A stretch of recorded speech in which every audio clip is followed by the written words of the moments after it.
In today's video, I'm going to teach you how to turn off incoming video on Zoom.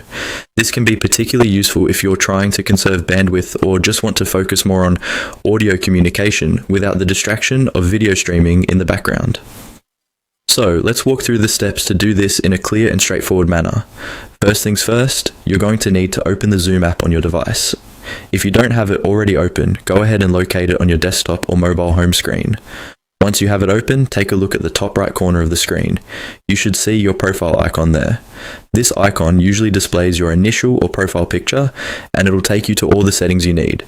When you click on that profile icon, a drop-down or sidebar will appear, and what you're looking for in this menu is the Settings option. Give that a click, and it will open up the main settings menu where you can control how Zoom behaves. Within the settings window, look for the section labeled Meetings and Webinars. This is where you can customize your experience when participating in calls. If you don't see it right away, take your time and scroll until you do. Once you're in the Meetings and Webinars section, we're getting closer to achieving what we set out to do. Next, you're going to want to find the Advanced tab. This might require a little scrolling too, or it might be nested within other options, but keep an eye out for it. Clicking on this will bring you to more specific settings that are not visible in the basic menu. Now that you're in the Advanced section, you should see a toggle option called Enable Stop Incoming Video feature. This particular setting is what allows you to stop the video feed coming from other participants in a Zoom call. Simply click on the toggle switch to turn this feature on.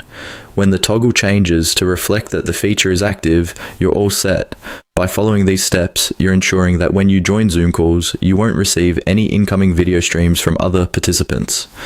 This setting can be a game changer, especially if you're on a limited internet plan or if you are multitasking and need to focus solely on the audio. And there you have it.